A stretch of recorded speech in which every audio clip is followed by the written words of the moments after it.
यांची प्रेमकथा मगाशी ऐकली आपण.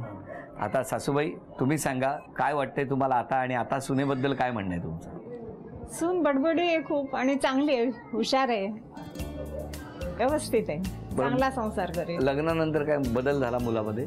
मुलामध्ये नाही बदल झाला. नाही का? कसं वाटतंय तुम्हाला? छान वाटतं. छान, खुश आहात ना? मी काकी आहे शार्दूलची माहिती. आणि ही सोनालीला घेऊन आला होता माझ्याकडे दाखवायला, तेव्हाच मला आवडली होती आणि मी त्याला म्हटलं होतं की बघ लग्न करशील तर हिच्याशीच कर. हो, इतकी आवडली होती. बरं, अजून कोण बोलणार? ॲक्च्युली हे सरप्रायझिंग आहे, कारण आम्ही तिला लहानापासून बघितलेलं आहे आणि अजिबात एक्सपेक्टेड नव्हतं की सासरवाडीवाले म्हणजे सासरचे लोक एवढे खुश असतील तिच्याकडून. काय सांगता? कारण पूर्ण खात्री होती ती त्रास देऊन सोडणार. पण तुम्हाला पहिला फोन केला होता ना त्यांनी? मी त्याला ऑफिसपासून ओळखत होतो. मग काय त्यांच्याबद्दल काय म्हणणं आहे तुमचं? तो खूप चांगला मुलगा आहे. अच्छा, खूप छान मुलगा आहे आणि मला खरोखर सरप्राईज वाटलं त्याने हिला पसंत कसं केलं. आय वॉज वरीड अबाउट हिम. बघितलं भाऊ कोणाचा आणि काय कोणाची काळजी वाटते त्यांना बहिणीच्या स्वभावामुळे. अजून कोणी काय बोलणार? आईचं आणि मुलाचं अतिशय हे आहे, एकमेकाशी बॉन्डिंग फार छान आहे. आणि आता सून आहे ती फक्त बडबडी आहे, बाकी सगळं चांगलं. सगळ्यांनी आपापली मतं मांडलेली आहेत.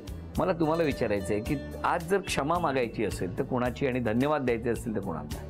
धन्यवाद द्यायचे झाले तर सोनालीच्या फॅमिलीचे देईन, आई बाबा भाऊ, कारण त्यांनी ही दिली माझ्यावर विश्वास टाकून मुलगी, म्हणून त्यांचे थँक्स त्याच्यासाठी. आणि सॉरी म्हणायचे तर आईलाच म्हणा, तिला बराच त्रास देतो मी, त्यामुळे अजूनही देतो, त्यामुळे आईला सॉरी.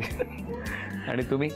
मला जर थँक्स म्हणायचं तर आईंना म्हणेन, कारण की मला लग्न होऊन आल्यावर काही येत नव्हतं, जेवण करता येत नव्हतं, काहीच जमत नव्हतं. पण त्यांनी कधीही कंप्लेंट केली नाही की तुला हे येत नाही ते. त्यांनी मला सगळं शिकवलं आणि आज मला सगळं येतं करता. सो मी खरंच त्यांची खूप आभारी आहे की त्यांनी कधी असं सासूपणा केला नाही माझ्यावर, आणि करतही नाहीत त्या. तुम्ही करता सुनबाईपणा?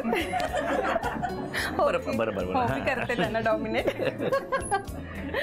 आणि क्षमा मागायची तर मी दादा पप्पा आईंची मागेन, कारण मी खूप हट्ट केले आणि दादाने पण, पप्पांनंतर दादाने माझे सगळे हट्ट पूर्ण केले. रादर पहिला फोन पण मला वाटतं दादाने मला घेऊन दिलाय. सो म्हणजे मला जे मागितलं ते त्यांच्याकडून मिळालं, पण तेव्हा मला कळत नव्हतं की आता ह्या गोष्टी नाही मागितल्या पाहिजेत की आपण लहान आहोत. पण हो, त्यांनी मला सगळं पुरवलं आणि त्यासाठी मी ते तिघांचे थँक्स म्हणेन, आई पप्पा आणि दादाचं. बरं बरं, क्षमा मागणं, धन्यवाद देणं सगळं झालेलं आहे. तुमची थोडीशी धावपळ मला बघायची आहे की आज इतक्या वर्षानंतर कारणं तर बरीच सांगता तुम्ही फिरायला जायचं म्हटल्यावर,